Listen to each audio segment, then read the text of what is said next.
with the UN Office for the Coordination of Humanitarian Affairs, or OCHA, and the UN Disaster Assessment Coordination Team, or UNDAC, focusing on private sector engagement and coordination. We all know that over the past few weeks, Mozambique has experienced severe flooding affecting more than 724,000 people and displacing over 392,000 across multiple provinces in the country. Now, behind these numbers, we know our families who have lost homes, access to markets, livelihoods, and in many cases, we've seen that even communication with loved ones. But let me start with something equally important.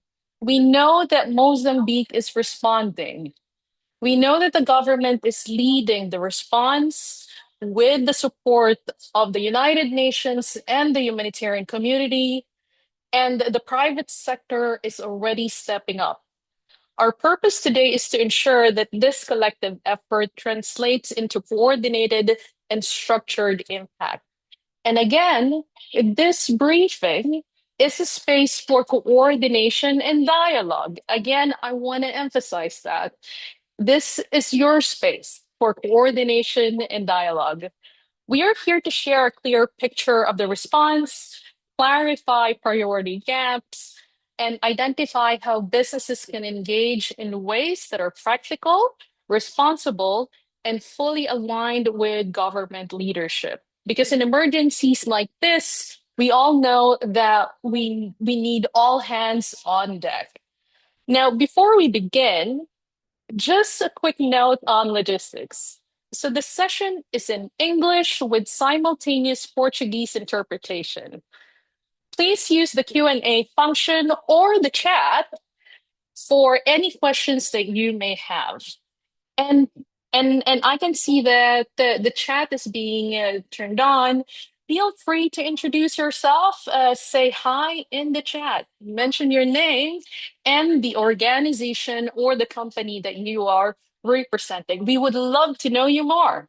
And during the Q&A, we will dedicate time toward the end for discussion. And lastly, the session will be recorded and will be made available for the public afterwards. Okay. Now, the objective of today's briefing is very simple and honestly very practical. We want to provide a clear picture of the government's response to the floods and how the UN and the humanitarian community is supporting, and most importantly, explain and learn from you how the private sector is supporting, contributing, and most importantly, outlining how businesses, whether small, medium, or larger companies, can engage in a coordinated, effective, and responsible manner. All right. Again, it's a coordination space, and we want to ensure that goodwill, resources, as well as your expertise and capabilities are aligned with the real needs on the ground. And to ground our discussion in the government-led response, it is my honor to invite Director Rita de Almeida from the National Institute for Disaster Management of Mozambique to share opening remarks. Through the National Emergency Operations Center, or SONOI, ENGD has been coordinating across ministries, provinces, and partners to ensure that the response is organized, needs-based, and focused on the most affected areas. Director Rita de Almeida, the floor is yours.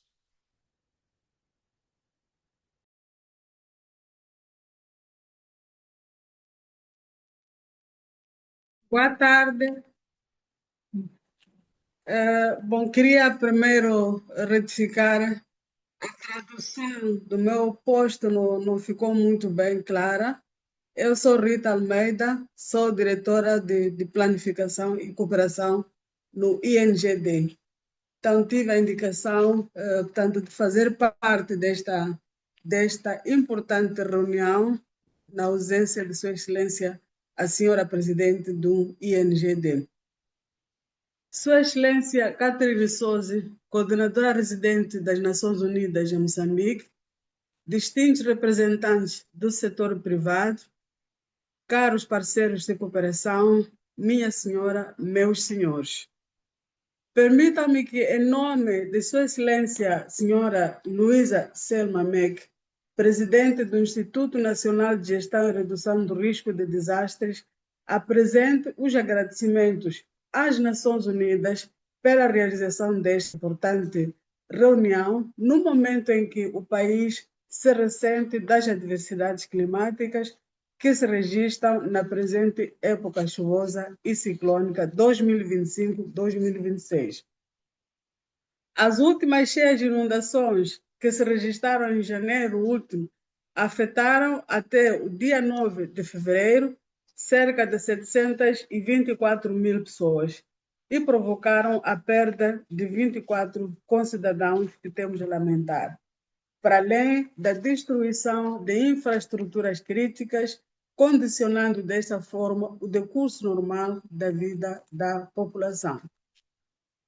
Por outro lado, o Conselho Técnico de Gestão e Redução do Risco de Desastres ativou a 9 de fevereiro corrente as ações antecipadas face à aproximação de um sistema ciclônico potencial para afetar as zonas costeiras das províncias de Sofala, Inhambane e Gaza. O governo de Moçambique, através do INGD, tem liderado a prontidão em resposta humanitária, com foco na proteção da vida humana, na assistência às populações afetadas e na reposição progressiva das condições mínimas de dignidade. No entanto, a frequência e a intensidade dos eventos climáticos extremos demonstram a necessidade de envolvimento não somente dos setores governamentais e a equipe humanitária nacional, mas também outros vetores da sociedade, no caso concreto, o setor privado. É neste contexto que reafirmamos que o setor privado não é apenas um parceiro complementar, mas um setor estratégico na gestão do risco de desastres. Daí que reconhecemos a participação deste setor no movimento de solidariedade que decorre desde a declaração do alerta vermelho pelo governo a 16 de janeiro passado. Os desafios que nos são impostos pela ocorrência da atual situação de emergência reforçam a ideia de que precisamos agir juntos e coordenados por forma a maximizar ideias, recursos humanos e financeiros em todo o ciclo de gestão de desastres. Neste caso, estaríamos a falar da prevenção, prontidão, resposta, recuperação rápida e garantir uma reconstrução mais resiliente. Temos a esperança de que o setor privado vai continuar a apoiar os esforços do governo e a equipe humanitária nacional sob coordenação do INGD, disponibilizando meios logísticos, cadeias de abastecimento de serviços essenciais em situação de emergência, soluções de conectividade, inovação tecnológica, difusão dos alertas, entre outros aspectos que são necessários. Esperamos igualmente que nesta fase pós-cheias e inundações haja mais contribuições para a recuperação econômica através de financiamentos a pequenas e médias empresas para que, em conjunto, garantamos o restabelecimento urgente do tecido social e da reconstrução econômica no seu geral. Que desta reunião resultem parcerias ativas, compromissos mensuráveis e ações coordenadas que tenham impacto direto na vida das populações afetadas pelas cheias inundações e de outras situações que possam ocorrer durante a presente época chuvosa. O INGD reitera o seu compromisso de tudo fazer para que todos os esforços e manifestações de solidariedade sejam revertidos ao benefício das populações e reafirma a sua total disponibilidade para trabalhar com todos os parceiros com um objetivo único: transformar compromissos em ações e cooperação em resultados concretos. Pela atenção que me foi dispensada, o meu muito obrigado.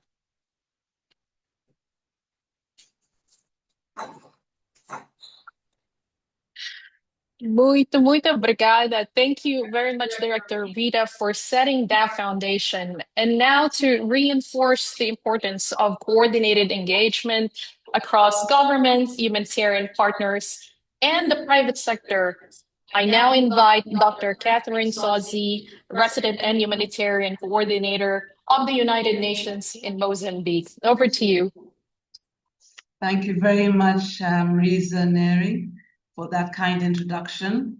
Distinguished representatives of the government of Mozambique, Dr. Rita de Almeida, Director of Planning and Cooperation of ENGD, the esteemed representatives of the private sector, colleagues from the United Nations and the humanitarian community, ladies and gentlemen, good afternoon, and thank you very much for your presence.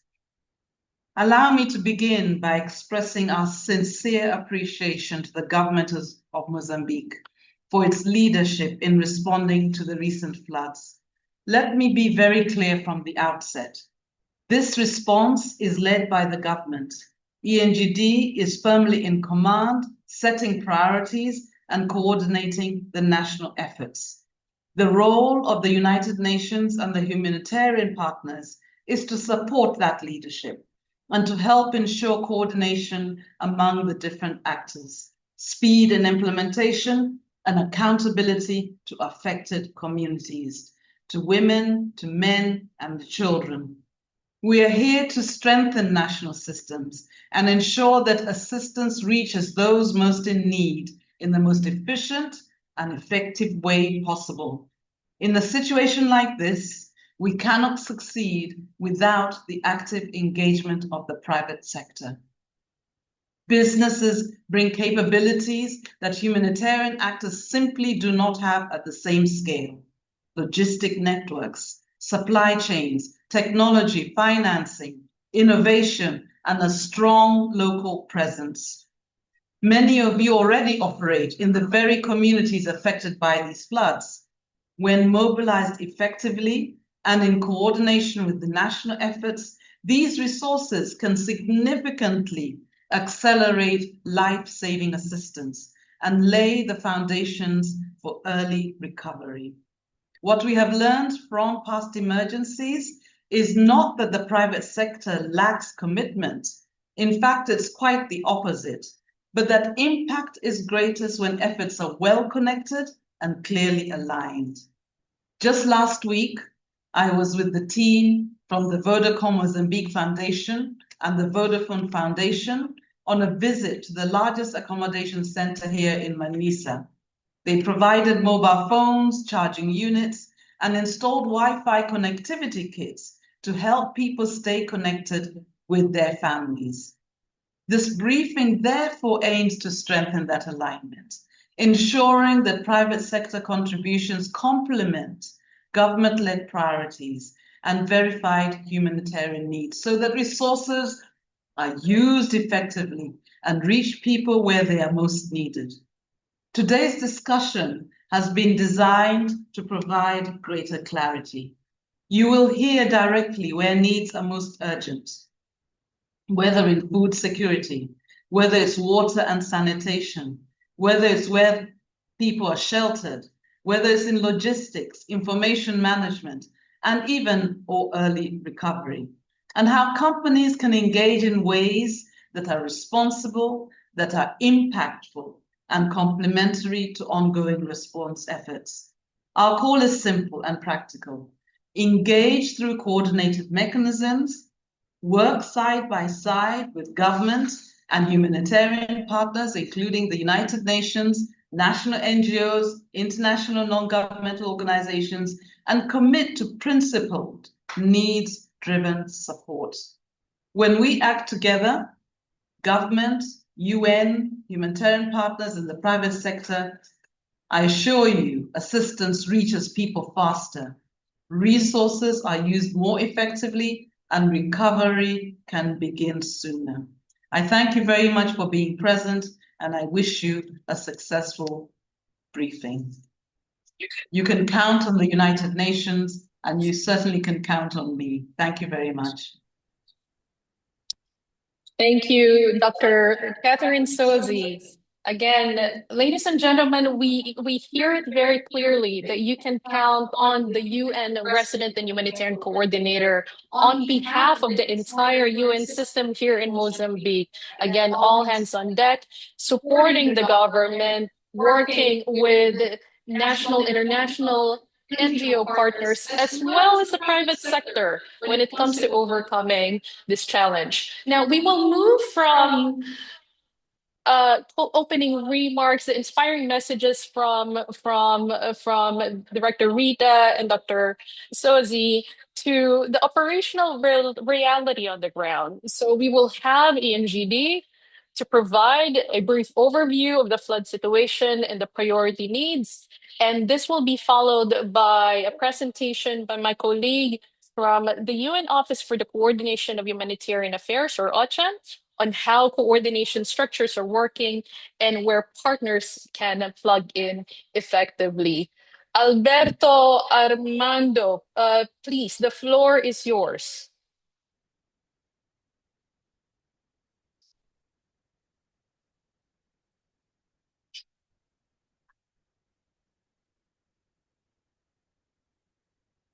Let Sim, boa us. tarde. Boa tarde. Bem, bem, eu precisaria projetar a minha tela por um instante. Não sei se tenho. Please, go ahead.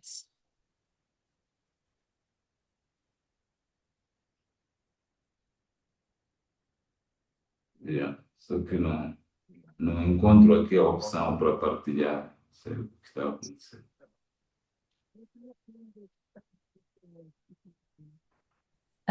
There should be a share button on the bottom of your screen, if you can see, and then if you click on that.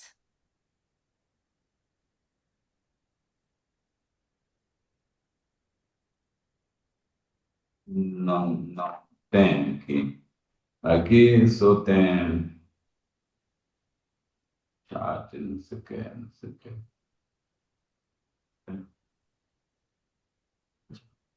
Let's give our colleague Alberto Armando a few minutes and just to see if we can see his presentation.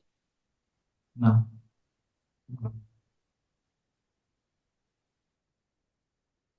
Alberto, can you see the share button now?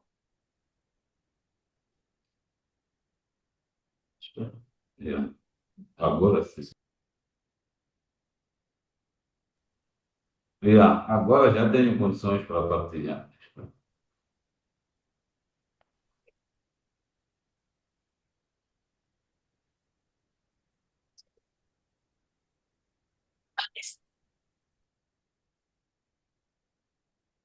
Não sei It se is loading conseguem ver. now. Não sei se conseguem ver a tela. Thank you very much, Alberto. We can see your screen. Go ahead. Thank you. Bem, nós vamos passar aqui em resumo alguns aspectos essenciais. Vou deixar de lado aquilo que a colega, a diretora Rita, já fez referência. Como dizia, meu nome é Alberto Armando, sou diretor adjunto do Centro Nacional Operativo de Emergência. Obrigado por fazer parte desta reunião. Iria diretamente para projetar alguns dados de impacto de forma mais generalista, apesar de que a minha colega diretora Rita já tinha feito. Temos a população afetada no âmbito das cheias e inundações que estão a assolar o país. Importa destacar que mais de 3.556 casas ficaram parcialmente destruídas e temos 166 mil ou perto de 167 mil casas inundadas, 227 unidades sanitárias afetadas, tem um número significativo de salas de aulas afetados, que 832 salas de aulas afetadas, tem escolas, animais que ficaram, que morreram decorrente desta situação.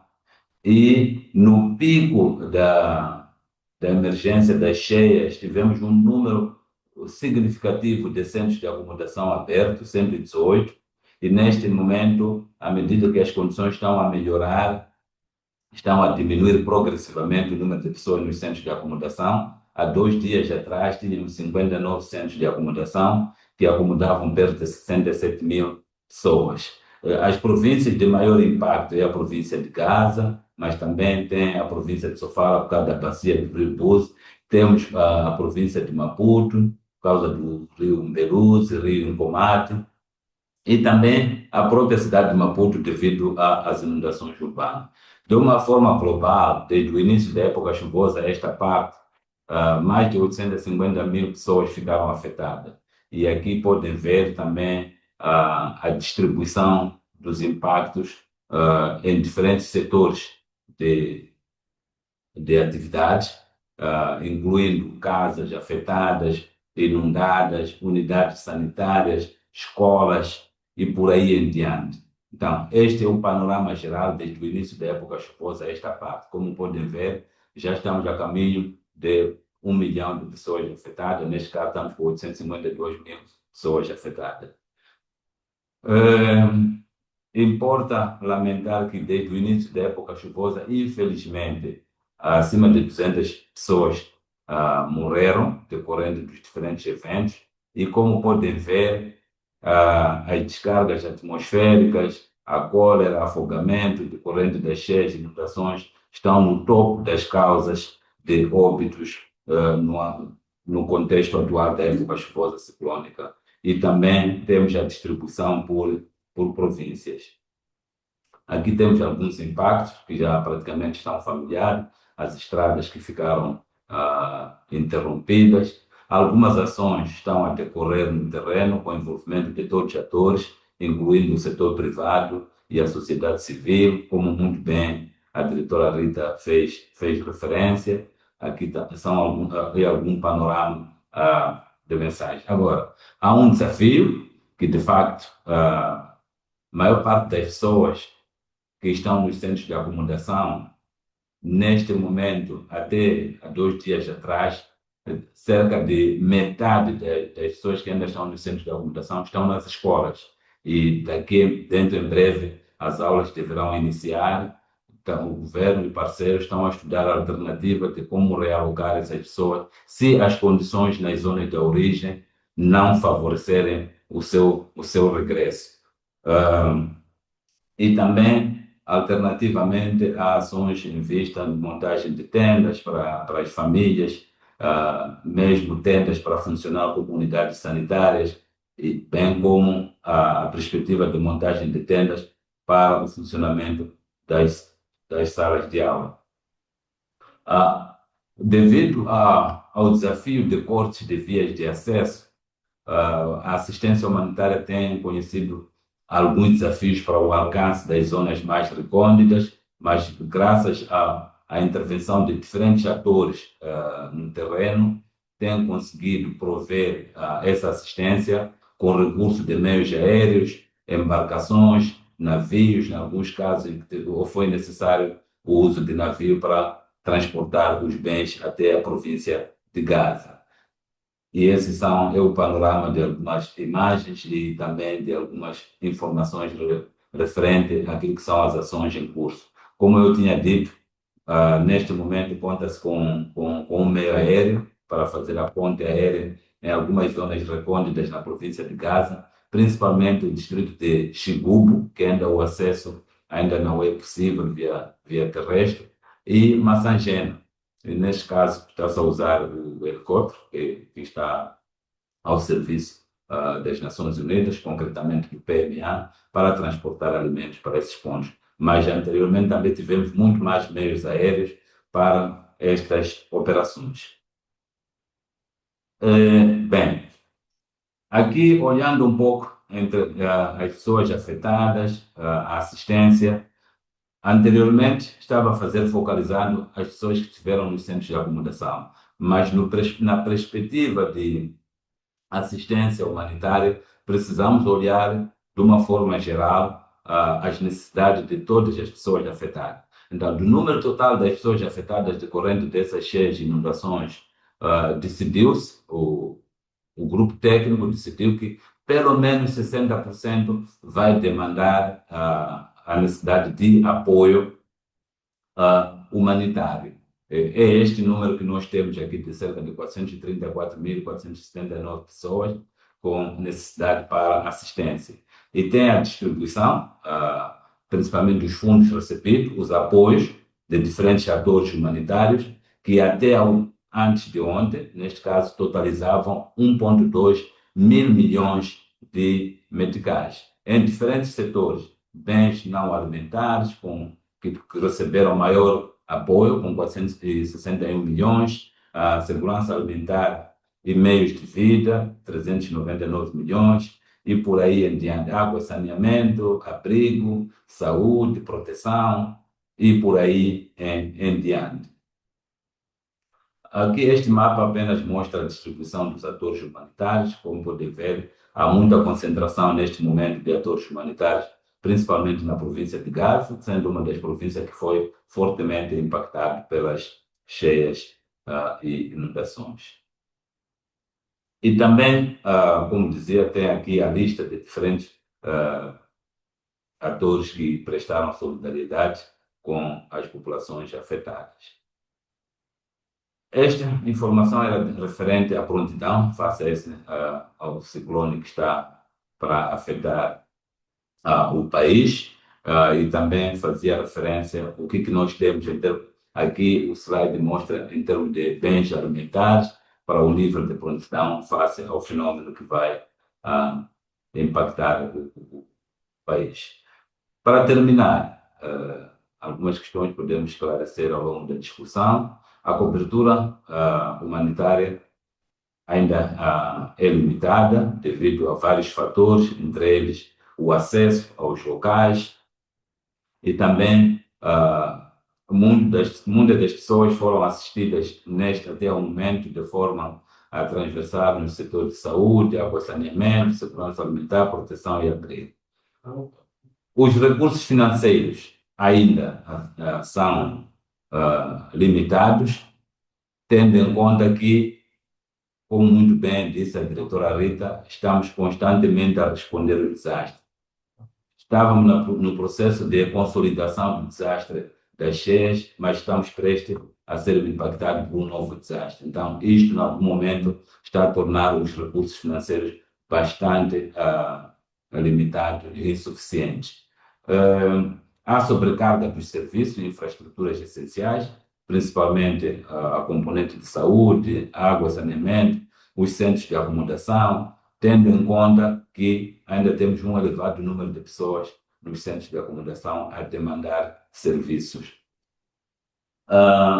Também há uma perspectiva de organizar-se um kit de retorno, os parceiros, para entregar às pessoas quando estiverem a retornar nas suas zonas de origem, quando as condições permitirem. E nesses kits de retorno, um dos aspectos que é essencial, para além de comida, água, saneamento, saúde, é prover meios de vida, que pode consistir em sementes e outros insumos agrícolas e serviços essenciais nas zonas de origem. Importa referir que, perante o fenômeno que vai impactar o país, o Conselho Técnico de Gestão do Desastre, como bem disse a diretora, ativou as ações antecipadas, estão neste momento equipas no terreno a fazer a divulgação das mensagens e por aí em diante. Esses seriam algum panorama geral, de forma resumida, daquilo que são os desafios e também os impactos de uma forma geral da população afetada. E em função também do tipo de cidade, nós temos a lista detalhada onde que se localizam os centros de acomodação, também temos a lista das pessoas afetadas, em caso de necessidade de prestar-se um apoio. Estava previsto a realização de uma avaliação com recurso à ferramenta Mira, mas tendo em conta que estamos de novo prestes a ser impactados por um outro evento, esta avaliação, por enquanto, está pendente para verificarmos o que efetivamente poderá acontecer no âmbito do evento em curso. Muito obrigado. Devolvo a palavra à diretora Rita ou à plateia para o espaço subsequente. Obrigado. Muito obrigada, Deputy Director Alberto Armando, and again, Dr. Rita Almeida, our colleagues from ENGD. And dear friends, it is a very important, the point that our ENGD colleagues have made. They do have a clear list of the priority needs, but also we have the incoming Cyclone Gizani.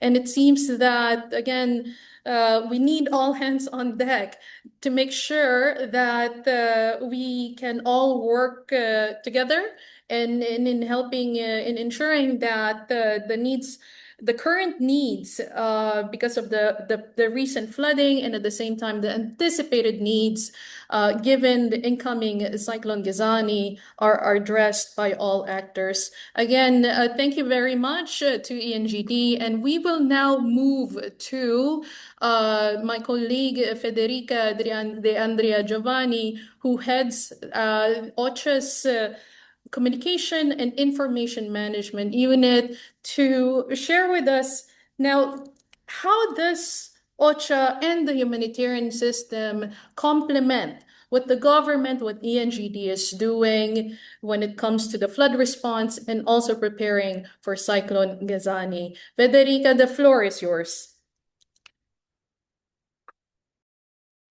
Thank you. Good afternoon, partners and colleagues. My name is Federica D'Andrea Giovanni from OCHA Mozambique. Thank you for the opportunity to be here today on behalf of humanitarian partners to present what the partners did in support and to complement the actions of the government to assist the population affected by floods. So we can start. Next slide. So I will not spend a lot of time. This is a brief overview of the same numbers that were presented by ENGD on the human impact, human infrastructure impact of these floods that was generated by heavy rainfall and the high level of discharge of water from upstream rivers. So the geography of Mozambique makes the country very vulnerable to the rains that create flood and cyclones, you can say. So the number of people affected stand at 724,000. As the colleague from IGD explained, there was extensive damage to houses that were flooded, damaged, or destroyed, as well as facilities and schools were deeply affected by this flooding. Thank you to the early warning actions of the government. 100,000 people were put in safe shelter organized by INGD. Although the severe risk due to the fact that many of these shelters were overcrowded emerged, mainly were protection risk, waterborne and vector-borne disease. One thing particularly to note is there was widespread damage to agriculture at the critical time of the year when harvest was about to get ready. So the loss of livestock, the loss of crops will have an impact on the food security of communities and on their emancipation from humanitarian assistance. The flood generated widespread access challenges. National Road 1 was cut off for an extended period of time, effectively cutting the north and the south. So even for humanitarian partners, when the deployment to Gaza started, we had to use air services to arrive in Gaza because large parts of the countries were underwater or the infrastructure was damaged. The interruption of the road network also created supply chain disruptions and stock out of some essential items for the humanitarian operation, like fuel at the very beginning of the crisis. Next slide, please. In response to the widespread humanitarian needs, the humanitarian partners prepare a flood addendum, which is a fundraising document to mobilize resources to provide assistance to over 600,000 people that they were targeted. The appeal, the flash appeal addendum, seeks 187,000 million to support the provision of humanitarian assistance in the key sector identified by the government: food, wash, shelter, nutrition, health, and education. Next slide, please. So on the left, you will have the key figure of the floods addendum. As I say, 187 million are the financial requirement for the flood-related humanitarian needs. Now, it is important to notice that these needs come on top of other humanitarian needs created by the conflict in the north, for which in 2026, humanitarian partners are appealing for 348 million. Now, I apologize, you see a lot of figures on the right side. So these figures refers to Cabo Delgado, to the areas in Cabo Delgado where people have been displaced by violence by non-state armed group.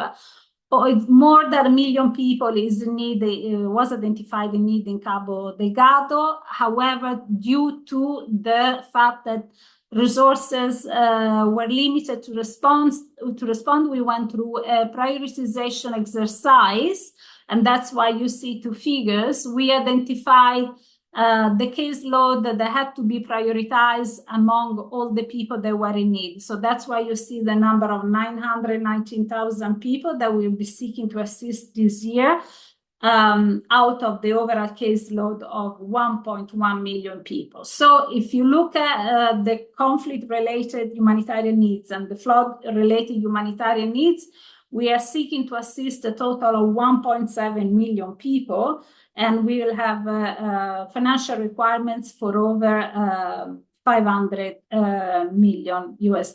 Next slide, please. This slide is about the response. As the INGD colleague explained, the response is happening. Unfortunately, is not a scale. Of the people targeted, which is 620,000, we are reaching just 147,000. We are 3 weeks into the response. If you look on the right, you will see all the sectors where humanitarian partners are intervening. And you can see that the response is largely driven by food and wash. However, when you look at other critical life-saving sectors like nutrition, health, protection, shelter were equally important, the assistance that is not a scale. So we cannot, unfortunately, we are not in a position to provide people in need with the truly multi-sectoral package of assistance. So they will receive some food and some wash, and some people also some health and some education or nutrition. But this is not where we should be, where at this point, as I say, 3 weeks into the crisis, to provide more comprehensive assistance. Next slide. Also, this is the breakdown of the people that we have reached by province. As you can see, there are, the different figures. Of course, Gaza was the most affected province. So this is where the humanitarian effort concentrated, and at the same time where the highest number of partners congregated. I must put a sort of disclaimer before going through the figures. This south and central Mozambique is a part of the country where the humanitarian footprint is limited due to the fact that the majority of partners are in Cabo Delgado to respond to the conflict in Cabo Delgado. So we have some partners, and more partners arrive following the flood emergency. Gaza was the most affected province, so we focus our response there. However, there was response also in other provinces. You can see from the number of people affected in assisted in Maputo, 27, almost 28,000, and in Sofala. But you will see that the number of partners in these provinces is lower, so that limited a bit the capillarity or the reach of the intervention. Next slide, please. I finish here, so thank you very much for your attention, and I'm ready to respond to questions as needed. Thank you. Thanks a lot, Federica. Now, dear friends and colleagues, we saw a lot of numbers, figures. That's a lot of information. And again, we thank ENGD, OCHA, Mozambique for those insights. And before we hand it over to our colleagues from the business community, it's important to recognize that what we have heard so far is clear. The needs are significant and continue to grow. The response is in place, and there is a coordination structure that has been set up. The government and the UN and the humanitarian system, everyone is working together. Now, the question becomes, where does the private sector fit in? Where are you in this equation, practically, immediately, and responsibly? And the answer is, we all know, and the next speakers will also tell us this, that they are already inside the response. And as Catherine mentioned just last week, we were in Manisa together with our colleagues and friends from Vodacom Mozambique Foundation and Vodafone Foundation's Instant Network Emergency Response Team. We went to the largest accommodation center in Manisa, and together with their international and local volunteers, they have installed Wi-Fi connectivity kits and also provided mobile charging units. So it may sound that connectivity is a luxury, but it really is stored information flow, and it allowed the families who were there, the accommodation center, to reconnect. It enables access to services, and it supports protection and dignity. And that is what coordinated private sector engagement looks like. And beyond individual companies, I will call on our dear friends from the Confederation of Economic Associations of Mozambique, OCHA. There are business associations like them, as well as Mosparks and the Rotary Club, who are playing a critical role in mobilizing companies collectively. Now, with this, I'm very pleased to invite our first speaker from the business community, letting us hear what is the private sector doing to support the response. I'm pleased to invite Ms. Cristina Acevedo from Vodacom Mozambique Foundation to share her perspective. Cristina, the floor is yours.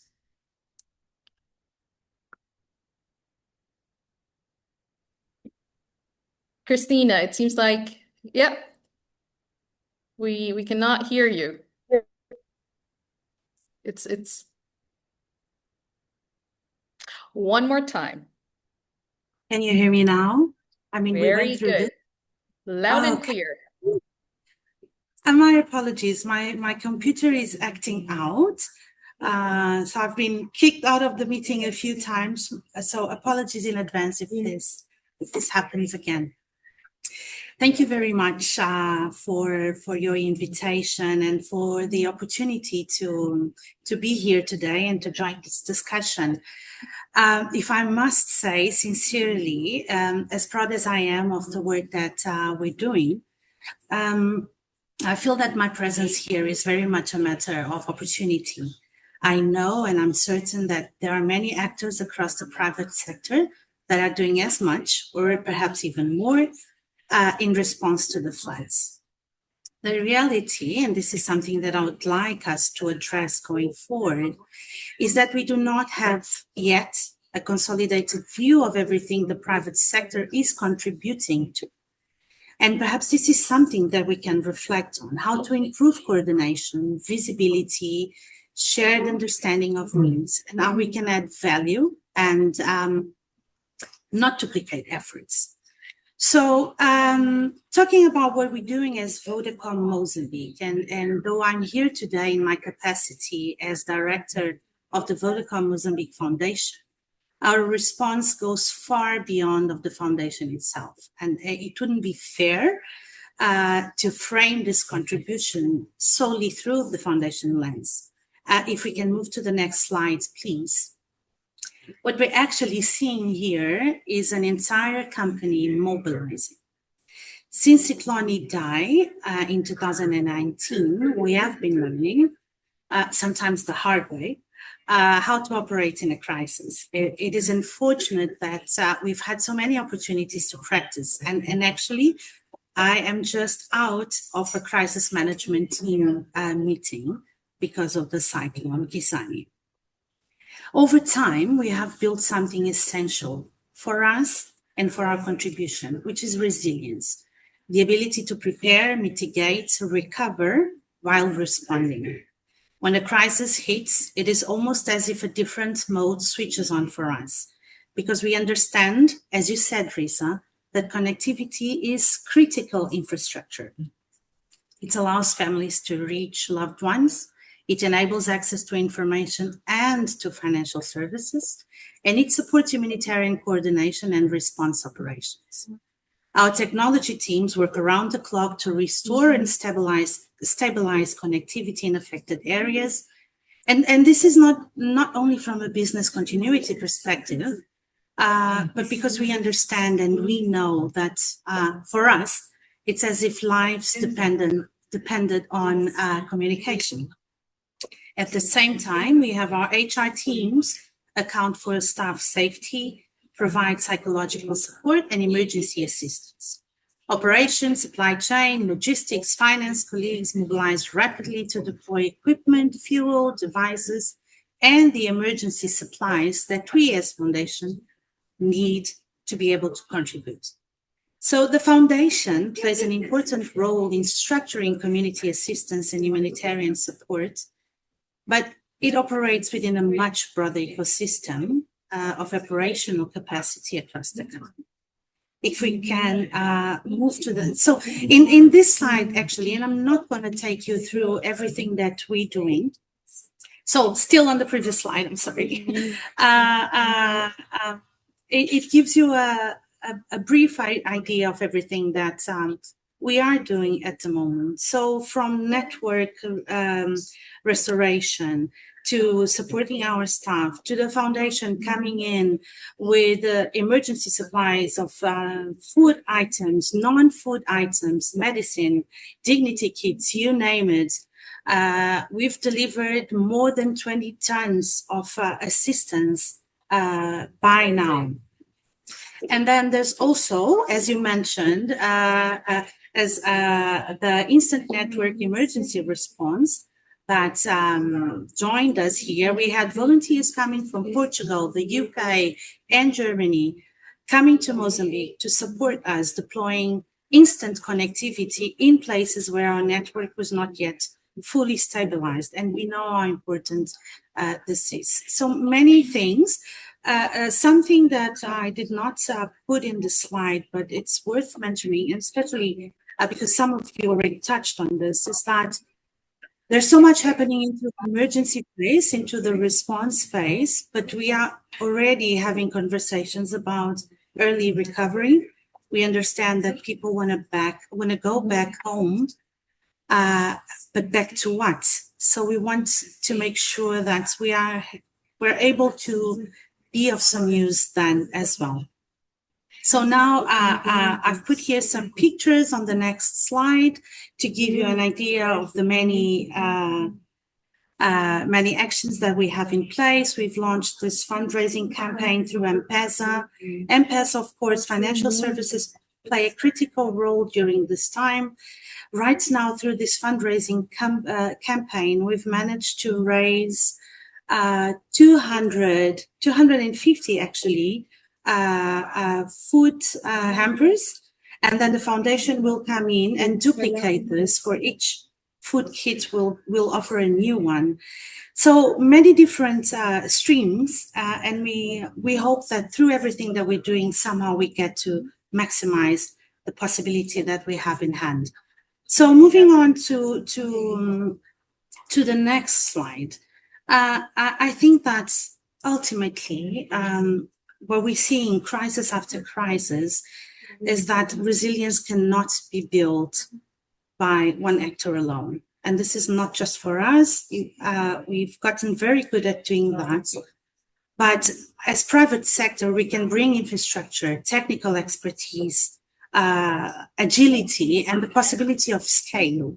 But our contribution is strongest when it is visible, when it is coordinated and aligned with national and humanitarian priorities. Connectivity is an essential infrastructure. And I think we as a private sector, we cannot be seen, and especially us, because I'm here in representing Vodacom, we don't want to be seen just as a donor. We want to be seen as an operational partner in response, in preparedness, in response and recovery. The opportunity ahead of us is to strengthen structured coordination, improve visibility of collective action, and embed preparedness into our systems before the next emergency arrives. If we do that well, we will not simply respond to disasters. I think we will reduce their long-term impact. The question should not be whether the private sector can play a role. The question for us is how we can play it better. Thank you so much. Thanks so much, Christina. Very clear message. It's not a question of whether the private sector has a role, but whether how can you be a better partner with the government and the UN and other humanitarian agencies. Again, many thanks, Christina. We learned a lot from you, the work that you do together with our colleagues from Vodacom Mozambique Foundation. Dear friends and colleagues, before we move on and hear from other distinguished guests from the business community, let me just mention a quick reminder. Do make use of the Q&A function or the chat. I'm pretty sure you have questions, whether from a question for our ENGD colleagues, to our colleagues from OCHA, and of course to Vodacom. Feel free to use the Q&A function and just let us know your insights and questions as well. I'm just gonna read quickly a question we got from Jean Paul.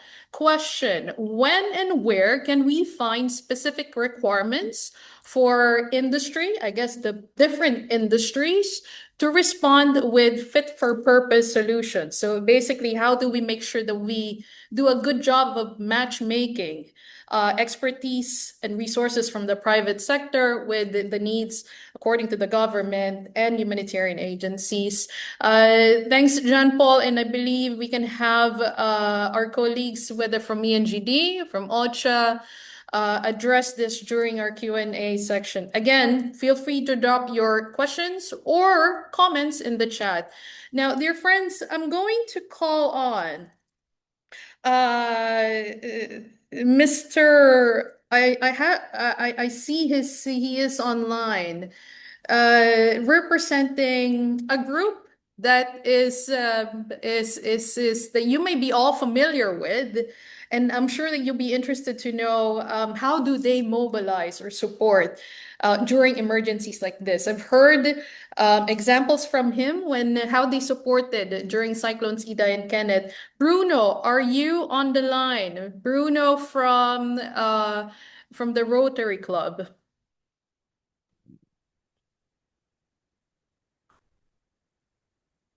Hello, good afternoon. Can you hear me? Yes, loud and clear. Floor is yours. Thank you very much, Riza, and good afternoon, ladies and gentlemen, and thank you again for the invitation. My name is Bruno Maral from the Rotary Club of Pulana. The Rotary Club, if you're not familiar, we're essentially professional volunteers. We're about 1.2 million around the world. We're essentially, as Rotarians, we tend to support the community around us through different initiatives, from WASH projects to economic development in the community, and through environment sustainability as well. Going back to your point, Riza, just as a quick look back at what we've previously done as well in terms of this kind of action, is back in 2009, we're closely integrated with INGC in terms of the response for Cyclone Idai, where we essentially provided emergency food response using the various Rotary networks that we have. So we're part of a a Rotary district essentially that encompasses the north of South Africa, Botswana, Eswatini, and the south of Mozambique. So we're able to essentially provide, we can say, 1/2 ton of clothes. We're able to provide at least 86,000 meals delivered to INGC. And so this was about 7 consignments, we can say, focused towards INGC and their support to the IDAI response. In addition to that, Rotary is also has a long-term or long-standing global partnership with Shelterbox, which essentially Shelterbox is a package essentially produced by Shelterbox, where they have tents, filters, plates, and bedding as well for these kind of emergency requirements. And through Shelterbox, we're also able to provide that to INGC at the time. And I think this is also a very great opportunity for us to do this again, essentially. Unfortunately, but we're available for that as well. And I would just like to say that I commend the actions from INGC, I commend the actions from OCHA and all here participating on this call. It's a very difficult situation that we're going through, and unfortunately, it seems that we're going to be going through that again this weekend. But the response is essential for those who need it the most. And Rotary, we have a saying, which is service above self. And we can say that Rotary is here to do that at this time as well. Thank you. Thanks a lot, Bruno. On behalf of the Rotary Club, I see that Director Rita Almeida, as well as Dr. Catherine, they're still here. And I'm sure that they are listening and they have heard what you said, that the Rotary Club, Palana, that you are ready and willing to help. So many thanks again, Bruno. Now, speaking of networks, okay, I would want to call on another network of companies. And oftentimes we would hear chambers, trade associations, but I'm always eager to hear from industrial representatives from the industrial park, from the ecozones. So I would want to call on Ms. Jane Grob, who is the Sustainability Director of Mozparks. I believe Mozparks houses one of the largest, if not the largest number of companies as an industrial park with more than 10,000 employees. Really eager to hear your insights. And again, welcome to this briefing, Jane. Floor is yours. Thank you, Risa, and hello, everyone. Yes, as you said, I'm Jane Grobe. I'm the Sustainability Director for Mozparks. We develop and operate industrial parks. We have 2. One, the larger one, the one you just referred to, Risa, is I think well known to everyone, the one in Beluluan, where we have roughly 40 operating companies. And we have a second one in Nampula province in Larde district, and a third one in construction in Cabo Delgado. We, in my role as Sustainability Director, community engagement, of course, is an important part of what we do, and we've been doing that over the years. But specifically now in this flood response, we have been working with our park companies, roughly 40 of them in the park in Beluluan, and have managed to collect food items, items of first necessity. And as you might have seen in the press release earlier today, handed that over to Matola Rio municipality, which is where we are based. We are a public-private partnership, Mozparks, with government, a shareholder, and of course that proximity to the government also helps us. And I think the park companies continue to be here to help and support the communities around us. And if there's a way that we can be helpful beyond this initial kind of collection, we are very happy to do so. Thanks a lot, Jane. While we have you here, maybe you can tell us a little bit about, as an industrial or ecozone or industrial park, how are you ensuring that the safety of your employees and company assets are prioritized, but at the same time, also ensuring that you have that willingness to work with the government and humanitarian agencies when it comes to providing needs or providing immediate or priority needs of those of the communities affected by the recent flooding? I think we're well embedded in the communities where we're situated. the fact that we have government as a partner, we have these established events and channels. I think we had the post-election crises, and that affected a lot of our communities around the park. So that was maybe, apart from this flood, another recent event. And I think our ability to mobilize not only our own resources, but those of the 40 companies in the park in Beloluan, of course, allows us to I think, be an active partner in our communities, and we're very open to using those channels with these companies and being sort of a conduit to communicating with more of the private sector. We see that as a foundational kind of role that we have in operating these parks. Don't know if that responds to your question, Risa. Happy to take that offline as well, if helpful. Thanks a lot, Jane. And again, it's important that we get your perspective too on what else can be improved or enhanced. And it's important that you bring in that perspective as an industrial park with the employees and companies within your jurisdiction. So I will call on you later to see if what other, what else can we improve on, especially when we talk about better coordination. Thanks a lot, James. And actually, speaking of coordination, I see we have a question in the chat. This is for Christina, and maybe later we can have this addressed. Christina, you mentioned that there's a single point of entry for private sector support in this emergency. And now that we have Cyclone Gizani approaching, the question is asking, who should companies contact if they want to contribute or provide assistance? Okay. Let's pause first. I'm going to give you a bit more time to think about the question. But now moving to another business network, I would like to give the floor to a dear colleague, Eduardo Macuacua, who is the Deputy Executive Director of the Confederation of Economic Associations of Mozambique, or ZETIA. ZETIA is the largest business group in the country. And I'm very eager to also see and hear more from Eduardo on their initial impact assessment of the sectors that have been most affected during the recent flooding. Eduardo, many thanks for joining us. The floor is yours. Obrigado. Muito boa tarde. Eu vou falar em português, desculpem por isso. Eu chamo-me Eduardo Macuacua, sou diretor executivo adjunto da CTA. A CTA, como sabem, é a Confederação das Associações Econômicas de Moçambique. Nós somos a voz do setor privado, na medida em que representamos cerca de 200 associações. Dentro deste grupo, temos as federações, temos as câmaras e temos as associações de todos os setores econômicos que abrange todo o país. A nossa apresentação há de ser breve.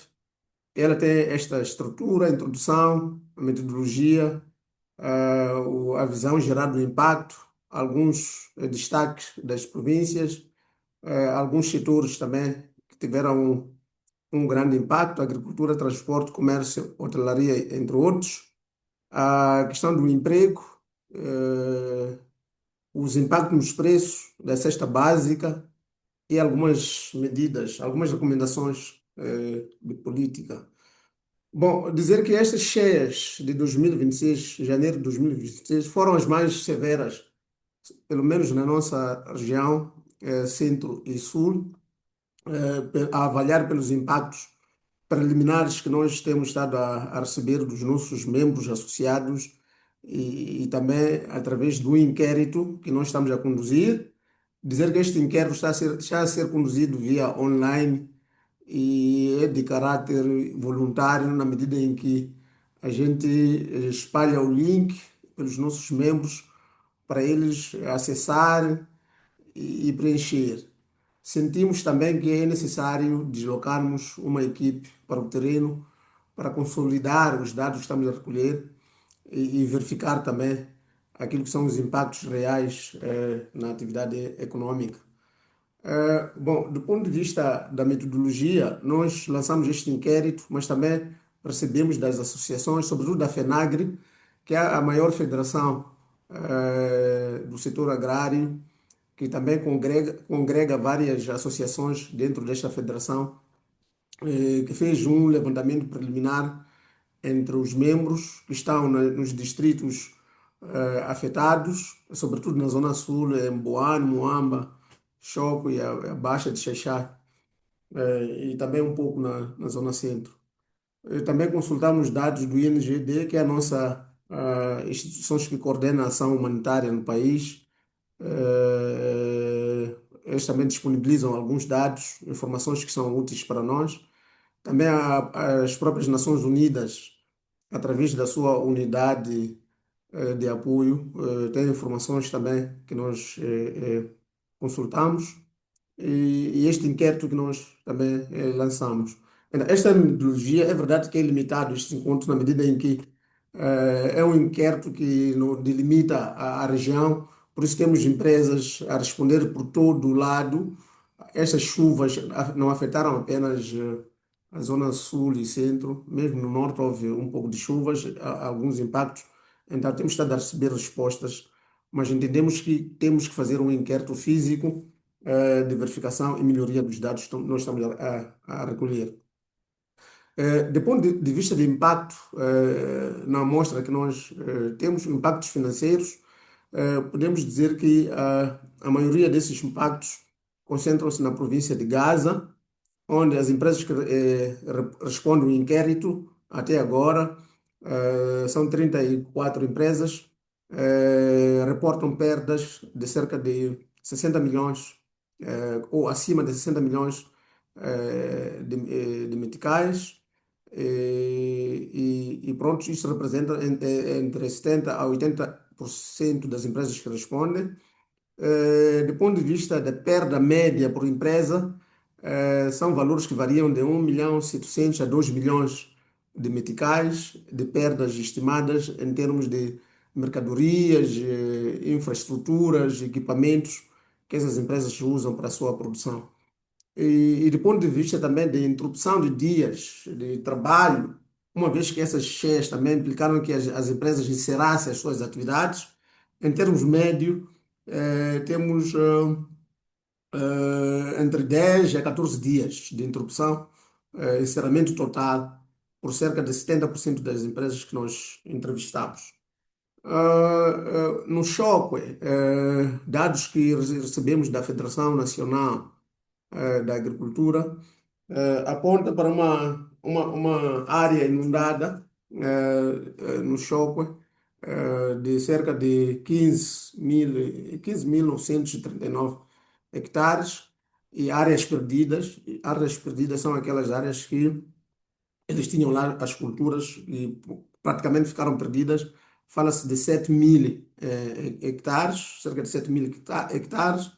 E em termos de perda de hectares de culturas, as principais afetadas é o milho, batata doce e feijão, sendo que o milho perdeu uma área grande de cerca de 5.796 hectares. Juntando Moamba eh, olhando para as empresas afetadas inundadas nestes dois distritos, vimos que 40 empresas ficaram inundadas, a própria sede da empresa, e 28 reportam também saques. Isto significa, o que significa que é alguém que tem uma atividade, pode ser uma loja. Então, esta loja ela teve que abandonar por causa das cheias, mas depois foi assaltada, provavelmente antes das cheias chegarem lá. Então, este é um problema também que temos. A questão da segurança nas zonas evacuadas é um problema, porque depois os empresários, as famílias também perdem os seus bens. E provavelmente este é um dos problemas que faz com que as famílias demorem a sair das suas áreas, embora haja uma sensibilização por parte do governo e outras instituições, elas não saiam por causa dos seus bens, temendo que possam ser roubados. Em termos de categorias de perdas, temos ativos fixos, que são as infraestruturas, sistemas de irrigação e também equipamentos que são usados nessas atividades. Incluindo também, temos a situação de bombas de combustíveis que perderam todo o combustível em estoque nessas áreas inundadas. E também temos a perda de mercadorias, não é? Que estavam a ser comercializadas, sobretudo o comércio que perde isto e a hotelaria, não é? A atividade hoteleira e perda também de receitas, na medida em que se há cheias, então não há atividade nenhuma que esteja a acontecer. E aumento de custos. Algumas empresas tiveram que contratar seguranças para velar, o que nem sempre é possível por causa das inundações, e também ter que mobilizar transporte para retirar e salvar algumas mercadorias. Então, esta tabela mostra os setores mais afetados: agricultura, transporte, comércio e hotelaria, e outros setores como avicultura, piscicultura, indústria ligeira, não é? E se nós formos a olhar os parâmetros, aqueles que perdem infraestruturas físicas, vemos agricultura e comércio, a infraestrutura e vias de logística, e vias de acesso e logística, quase todos esses setores foram afetados.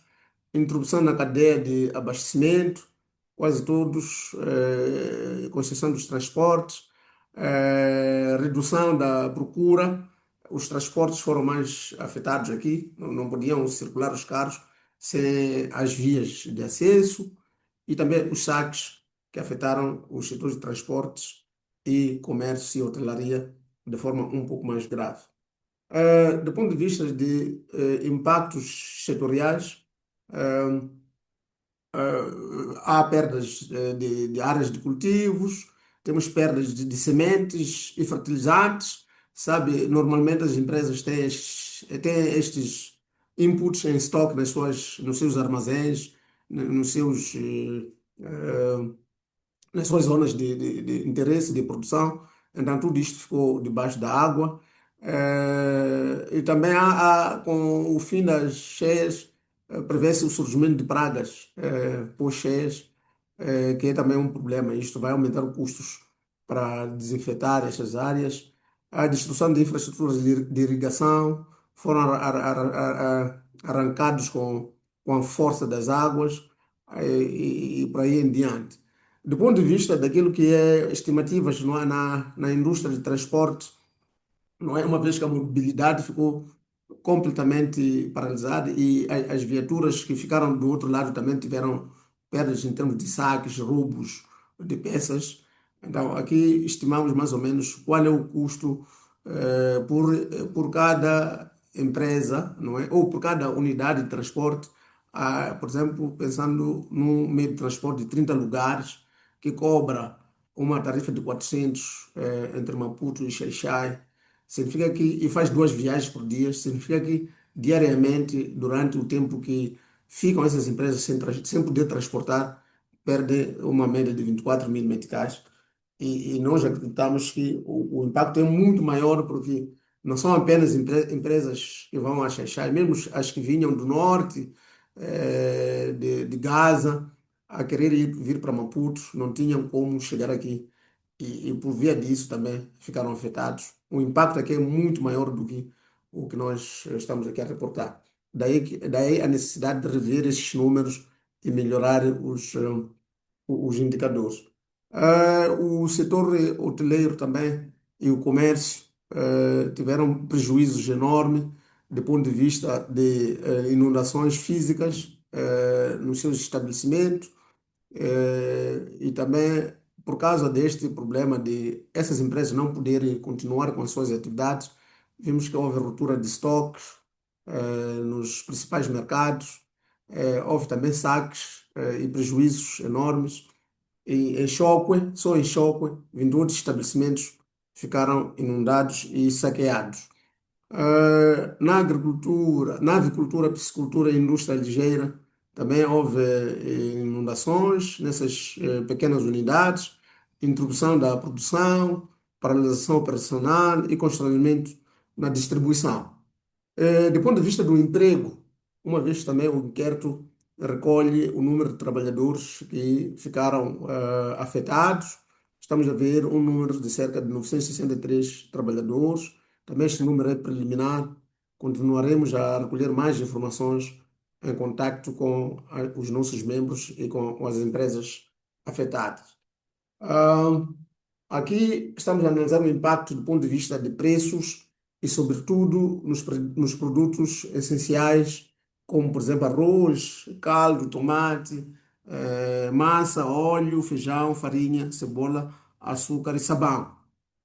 Como podemos ver, em termos médio, os preços desses produtos, devido às inundações e à falta de circulação de mercadorias, aumentou o preço em 59%.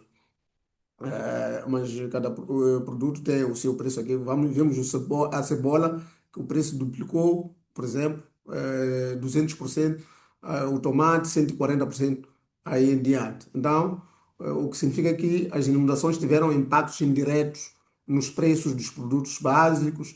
Os produtos tinham que transitar de uma província para outra, não era possível, e por via disso, vemos esse escalar dos preços nos diferentes produtos usados pelas comunidades. Ah, em termos de estratégia de mitigação e propostas, nós propomos que sejam criadas linhas de financiamento urgente para a recuperação os shares, para financiar os estoques e também o pagamento dos custos correntes que as empresas têm.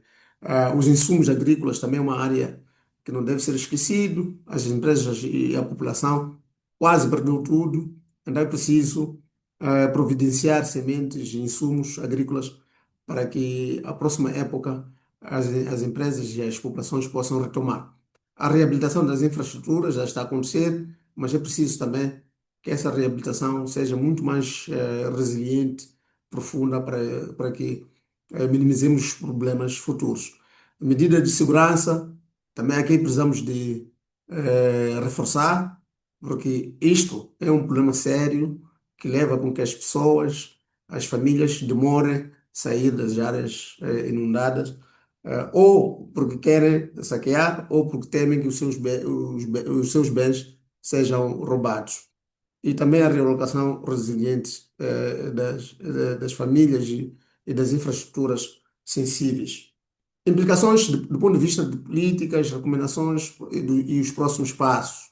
Ah, Nós aqui, do ponto de vista de recomendações, achamos que esta questão de inundações, ciclones, desastres naturais já está mais do que visto que Moçambique é propenso.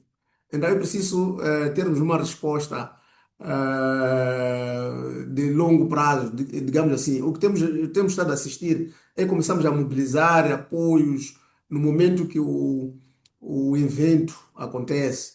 Se calhar é preciso engajar os stakeholders, incluindo empresas, para poder apoiar, criar-se um fundo de emergência que possa ser, que possamos mobilizar esses valores muito antes do evento, para que quando o evento chega, já estamos preparados. Também é preciso construir, integrar nas normas de construção o Build Back and Better, quer dizer, reconstruir, mas com infraestruturas resilientes, não é? Porque o que está a acontecer é que de anos a ano estamos a reconstruir as mesmas vias, quer dizer, as mesmas vias sempre rompem quando aparecem cheias. Se calhar é melhor preparar melhor para que mesmo que as cheias apareçam, quando elas desaparecem, a infraestrutura ainda continua lá para ser usada. E também é preciso ter subsídios para a agricultura. É verdade que o governo também tem desafios do ponto de vista de finanças, mas achamos que para a recuperação rápida há uma necessidade aqui de garantir financiamentos e subsídios para as pequenas e médias empresas afetadas nas regiões onde as cheias tiveram maior impacto. E reforçar também a questão de proteção. civil para garantir a segurança das empresas e das populações. Nós, como CTE, vamos prosseguir com a recolha de informação. Queremos visitar os locais afetados para recolher, complementar os nossos dados e melhorar a avaliação do impacto e atualizar também este relatório que nós estamos a produzir. Do ponto de vista também da responsabilidade social, a CTA, sempre quando acontecem esses eventos, faz um apelo aos seus membros para que, de forma individual, coletiva e direcionada, possam contribuir. Então, estas fotos mostram aquilo que alguns exemplos daquilo que os nossos membros têm estado a colocar como apoio para apoiar as vítimas da cheia, sabendo que as empresas também elas sofrem com estas inundações. Portanto, estas são as pequenas notas do nosso relatório preliminar que gostaríamos de partilhar, mas o nosso foco, na verdade, é a avaliação dos impactos que estes eventos têm na atividade econômica e, de forma indireta também, na vida das populações. Quando a gente fala, por exemplo, de subida de preços de produtos, isso afeta as famílias que têm que comprar o produto a um preço muito mais elevado por causa da redução da produção e da oferta desses produtos. Muito obrigado. Risa, muito obrigado por esta oportunidade. Thank you very much, dear Eduardo. Thank you. This is such an important report. Dear colleagues and friends, I cannot emphasize enough. I was just talking to Eduardo and our colleagues from ZETIA last week, and they mentioned this impact assessment report. And we will make sure to make this available to everyone who has attended and registered for this event. And I think this also answers Jan Paul's question.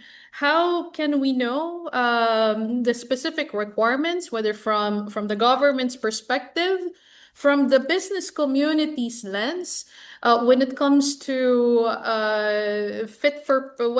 how we can match make solutions, fit for purpose answers, given the needs from the perspective of the humanitarian agencies, from the government, and then again the private sector. And and Eduardo, again, thank you for reminding us, ZETIA being the voice of the business community, that we have seen examples of how businesses or the private sector are always ready, is always ready to help. But then you also have micro, small, and medium-sized enterprises who are affected themselves. So we really need to understand that bigger picture of how businesses are impacted, but at the same time, how can we work together and help each other? Again, many, many thanks, Eduardo. And I'm sure that everyone is looking forward to reading the full assessment report. Again, from ZETIA, being the voice of the business community here in Mozambique. We have a few more minutes left. I see a question in the chat, and just to ask if Christina, do you want to come in quickly just to say a few words or expound a little bit more on the question in the chat?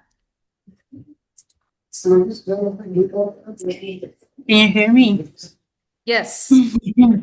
Good.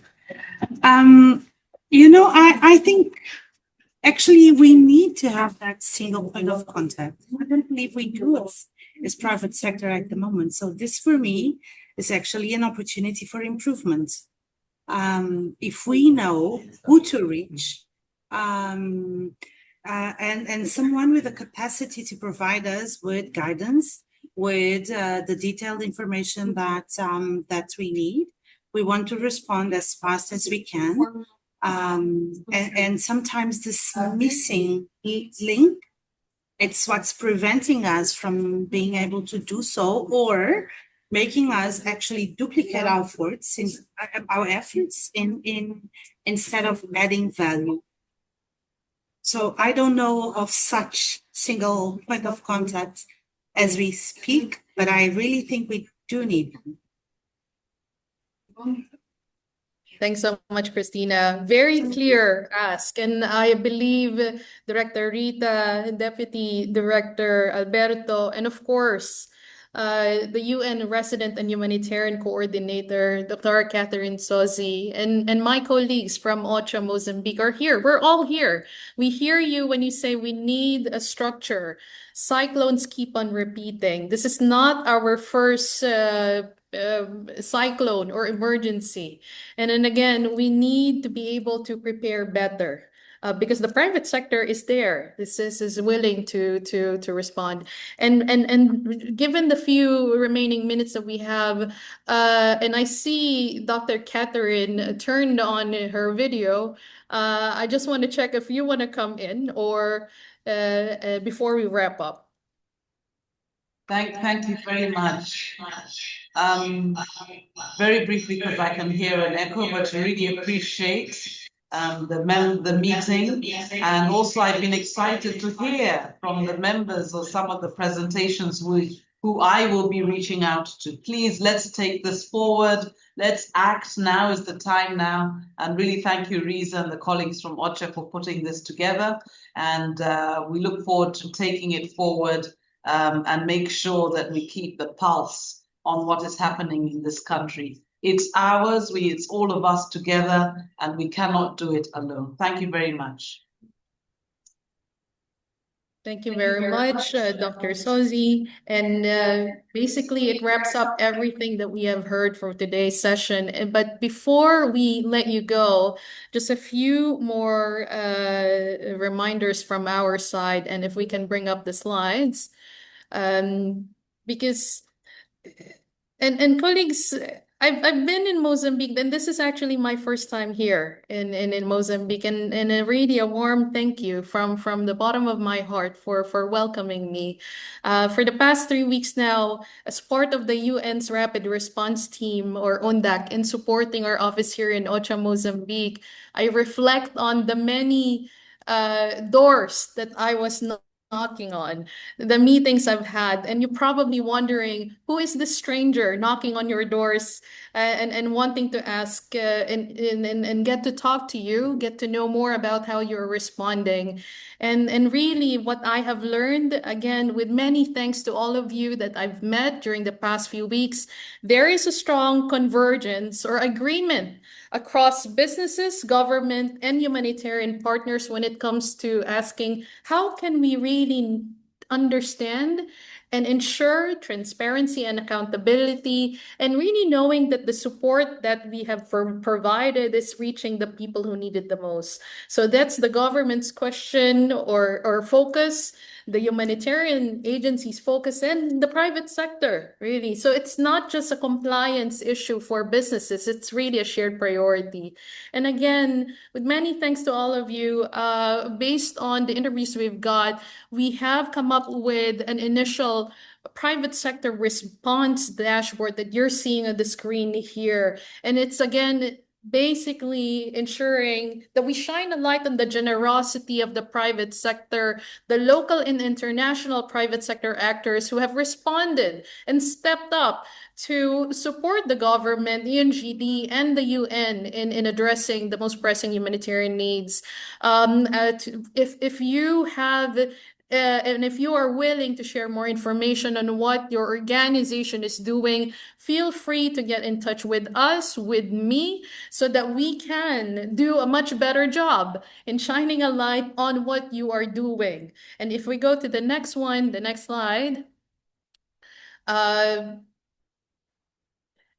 we also have, we will share with everyone our private sector dedicated resources on how can you, how to better work together, not just for the recent flooding, but of course in preparing for Cyclone Gizani. And then again, do feel free to reach out to us anytime should you have any other questions on how you can get involved. And lastly, on the last slide, feel free to reach out. Again, with many thanks to everyone.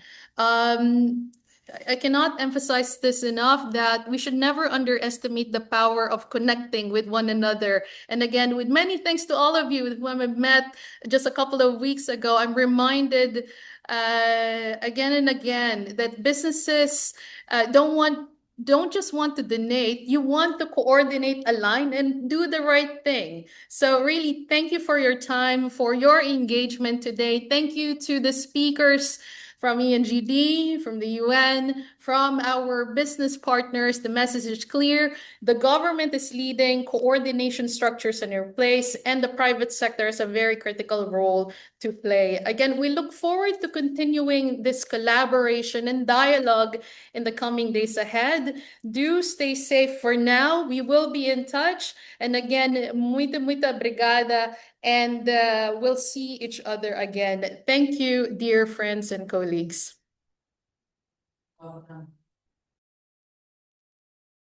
Ciao, ciao. Thank you. Bye-bye. Thank you to our interpreters as well. Thank you very much.